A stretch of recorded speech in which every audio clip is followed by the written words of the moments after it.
Iyi yitwa Bibiliya yera. Iyi yitwa Bibiliya ntagatifu. Iyi yitwa Bibiliya ijambo ry'Imana. Uretse gato, kubera iki dufite Bibiliya nyinshi z'ikinyarwanda, aho twaba twihuse gutangara tutaragera mu cyongereza. Iyi yitwa King James Version. Iyi yitwa New King James Version. Iyi yitwa English Revised Version. Iyi yitwa American Standard Version. Iyi yitwa Amplified Bible Version. Iyi yitwa New Living Translation. Iyi yitwa New International Version. Uretse gato, kubera iki dufite aya mabibiliya yose? Dore ko ubushakashatsi bugaragaza ko dufite bibiliya zirenga 450 ziri mu rurimi rw'icyongereza, tukagira bibiliya enye ziri mu rurimi rw'ikinyarwanda, ndetse ubushakashatsi bugaragaza ko dufite bibiliya 3600 zanditse mu ndimi 2356. Ariko se tukibaza, kubera iki dufite bibiliya z'amoko angana gutya? Tuguhaye ikaze mu gice cya 5 cy'amateka ya Bibiliya, aho tugiye kurebera hamwe kubera iki dufite amoko menshi ya Bibiliya. Ese ibyo ntibyaba bigaragaza ko Bibiliya yabaye corrupted cyangwa se yagiye itakaza umwimerere? Turaza kureba ukuri kwabyo. Nyemerera mwinjirane mu mateka. Ku bantu twabanye mu ruhererekane rw'amateka ya Bibiliya kuva ku gice cya mbere, twagiye tubona uburyo Bibiliya yagiye iba preserved kuva mu isezerano rya kera, aho tubona ibitabo bya Mose 5 Abisiraheli bagenda babibika neza, Yosuwa yakurikiraho nawe akandika, nabyo bakabibika gutyo gutyo kugeza ku muhanuzi wa nyuma Maraki. Ndetse tukabona n'igihe Yesu Kristo aza agenda afata nk'umuzingo w'igitabo kimwe agasoma ibyagiye bigira gute bimwandikwaho. Tukabona ndetse no mu gitabo cy'ibyakozwe n'intumwa, aho inkone yari irimo iragenda igahura n'umugabo witwa Filipo. Iyo nkone yari ifite igitabo cy'umuzingo wa Yesaya. Ni ukuvuga ngo mbere y'icyo gihe tugenda tubona ko bari bagiye bafite igitabo kwacyo bitari byahuzwa, kugeza nko mu kinyejana cya 2 gutyo n'ikinyejana cya 4 nibwo tugenda tubona hagaragara noneho ibitabo byibumbiye hamwe. Urugero, dufite nk'ibitabo byitwa Codex, dufite Sinaitic Codex ndetse na Vatican Codex. Ibyo nibyo bitabo byari bikubiyemo imizingo ariko iri mu rurimi rw'Ikilatini. Ibyo bitabo byari byibitswe na Vatican cyangwa se Abaroma.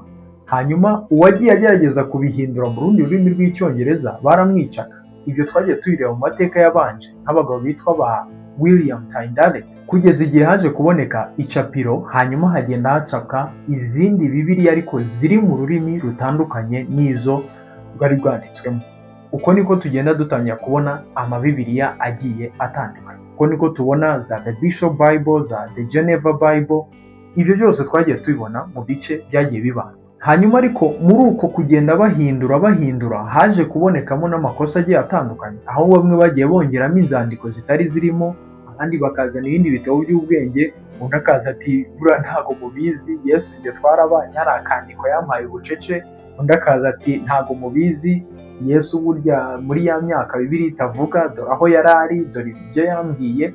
Hagenda hazamo akavuyo kugeza igihe mu mwaka w'1604 umwami James wari uyoboye Ubwongereza yaje gukoranya aba Church Fathers, aba bapadiri b'i Roma, bose arabegeranya ahuriza hamwe n'intiti cyangwa se abanyabwenge ku bya Bibiliya, kugira ngo noneho bacuzinge cyangwa se bahitemo igitabo gitunganye bose bari bwemeranyweho. Hari ingingo bagiye bashingiraho nk'uko twagiye tubibona mu bice byagiye bitambuka. Baravuga ati umuntu wanditse iyo gitabo agomba kuba yarabanye na Yesu Kristo cyangwa se yarabanye n'intumwa ze, n'izindi ngingo bagiye bashingiraho. Ukavuga ati igitabo turi bwemere cy'isezerano rya kera ni igitabo bakotinze bo mu isezerano rishya, cyangwa se intumwa cyangwa se Yesu Kristo babaye nk'abavugaho mu isezerano rya kera. Ni ingingo nyinshi, waza kuza kureba iyo video twayikozeho.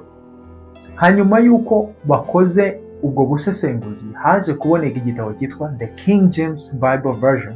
Nicyo gitabo cya mbere cyari cyemewe n'abo bose. Gusa nubwo aricyo gitabo bari bamaze kwemeranywaho, twarabibonye mu mateka y'uko Katolike nubwo yari imaze kubyemera ko King James Version aricyo gitabo cyonyine gitunganye, banze kubyemera. Niyo mpamvu na n'ubu tubona muri Bibiliya ntagatifu harimo za mwene Siraki n'ibindi bitabo nk'ibyo ngibyo.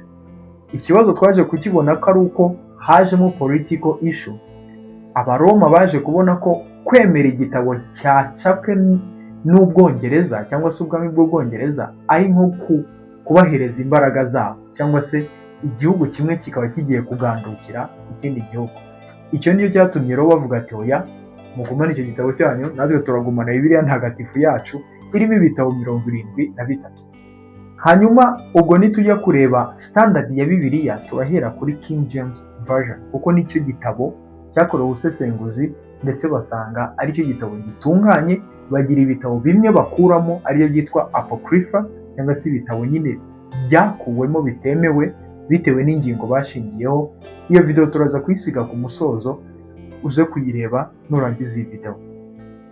Hanyuma tukibaza ko mu mwaka w'1611 nibwo King James Version yari imaze gucapwa, kuki noneho nyuma twaje kugenda tubona izindi Bibiliya? Byatewe n'iki niba koko King James ariyo yari itumye? Nagira ngo dufatanye gutekereza aka kantu. Ese nje nkavuga nti navuye i Bwotamasimbi, ndi kumanuka ku ngazi ndatsikira, inkanda zanjye ziracika. Ni bangahe mu bari gukurikirana iyi video bashobora kumva icyo nari nshatse kuvuga? Ni bangahe bashobora kumva inkanda icyo ari cyo? Ni bangahe bashobora kumva ingazi icyo ari cyo? Ni bangahe bashobora kumva i Bwotamasimbi icyo ari cyo? Ni iki nshaka kuvuga kuri iyi ngingo? Ubwo ahangaha tugiye gusubiza icyo kibazo kibaza ngo kubera iki dufite izindi Bibiliya nyuma ya King James Version, tugenda dufite ayandi Bibiliya menshi. Ubwo mu gusubiza icyo kibazo turahita tuboneraho kubera iki dufite no mu Kinyarwanda Bibiliya yera ndetse na Bibiliya ijambo ry'Imana. Mu magambo make, ururimi rurakura. Niyo ntero nari mvuze, umunyarwanda wo hambere ashobora kumva ibyo nari mvuze mu magambo yoroshye cyane, mu buryo bumworoheye. Navuga i Bwotamasimbi akumva ko ari mu mahanga, navuga ingazi akumva ko ni esikariye, navuga inkanda akumva ko ni imyenda nari nshatse kuvuga. Ariko umuntu wo muri iki kinyejana cyacu biragoye ko yahita byumva. Niyo mpamvu bisaba ko njye mbizana mu rurimi ushobora kumva. Aho kuvuga inkanda nkavuga imyenda, aho kuvuga ingazi nkavuga esikariye, aho kuvuga i Bwotamasimbi nkavuga mu mahanga cyangwa se imahanga. Ibyo ntibitandukanye n'ibyo tubona kuri Bible translation zagiye zikorwa. Kuva kuri King James Version ugenda ubona ko ururimi rukoreshwamo rusa n'urukomereye abandi bantu kurwumva. Ndaguha urugero. Niba warasomye King James Version ugenda ubona ko hari ahantu havuga ngo wenda your kingdom come, aho kuyavuga your ukabona ko bavuze thy. Uri kumva iryo hinduka? Rero iyo King James Version ni nayo yaje gucapkamo Bibiliya yera ufite uyu munsi. Niyo mpamvu uzajya ubona Bibiliya yera irimo ururimi narwo rukomeye mu kuntu. Ariko noneho muri kwa kubyoroshya kugira n'umuntu w'iki gihe abyumve, aho niho haziramo izindi Bible translation. Ndaguha urugero. Nyuma y'iyo King James Version yacapwe mu mwaka w'1611, iyindi Bibiliya yacapwe mu mwaka w'1885. Iyo Bibiliya yari English Revised Version. Ni ukuvuga ngo ni English Revised, ni nk'icyongereza noneho kivuguruwe. Iyo yacapwe mu mwaka w'1885. Urumva ari haciyemo hafi imyaka 200 King James Version icapwe. Kubera iki? Bari kubona rwa rurimi King James Version yanditsemo ruri kubasiga, biri kubagora kumva icyo umwanditsi yarashatse kuvuga. Uribuka rwa rugero natangiye nkubwira, mvuze ngo inkanda, umunyarwanda w'iki gihe biragoye guhita yumva inkanda icyo ari cyo, ariko mvuze imyenda birakorohera. Bivuze ngo ngiye gutranslatinga igitabo cyanditswe wenda urugero n'umwami Musinga, akizana uko kimeze, biragoye ko we wacyumva. Ariko ngiye mbishyira mu magambo yumvikana, byakorohera kubyumva.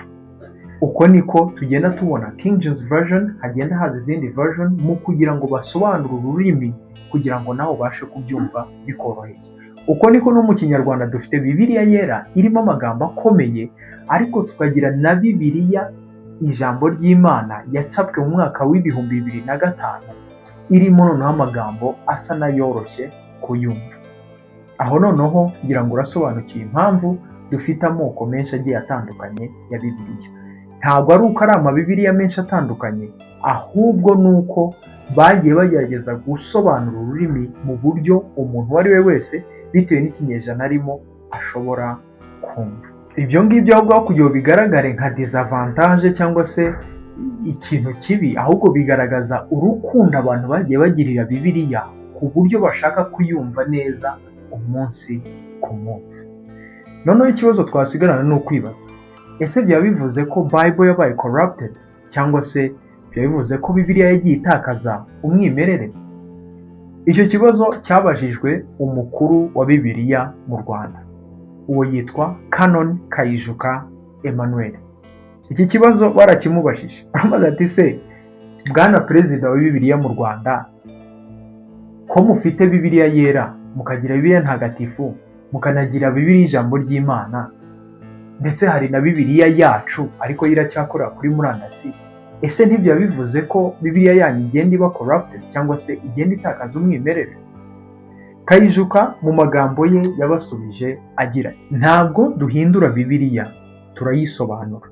Ntabwo dufite Bibiliya enye zitandukanye, ahubwo ni verisiyo enye zitandukanye zasohotse mu bihe bitandukanye. Umuyobozi yabisobanuye neza rwose. Ntabwo ari amoko menshi ya Bibiliya, oya, ahubwo ni amaverisiyo atandukanye yorohereza abantu kuyisoma mu bihe bitandukanye. Twizere ko mwabashije gusobanukirwa. Abantu twakoranye urugendo rw'amateka ya Bibiliya kugeza ku musozo, turabashimiye. Twizere ko mwabashije gusobanukirwa aho Bibiliya yakomotse, uburyo yagiye iba preserved cyangwa se ibikwamo, uburyo yagiye icapwa, ndetse n'impamvu dufite amoko agiye atandukanye y'Ababibiliya. Mu gihe waba utanyuzwe no kuvuga ngo ubwo se ntiyabaye corrupted cyangwa se Bibiliya yizewe bingana iki, nakuvuga ngo humura rwose, ibyo nabyo turabiganiraho mu zindi video tuzagenda tureba Bibiliya yizewe bingana iki. Ese hari ibimenyetso bigaragaza ko Bibiliya usoma uyu munsi ariyo koko yanditswe n'umwanditsi wa mbere, cyangwa yagiye itakaza umwimerere uko bagiye bacapa n'izindi. Nakubwira ngo niba warakoze subscribe ntabwo uzacikwa. Tubonane mu yindi video.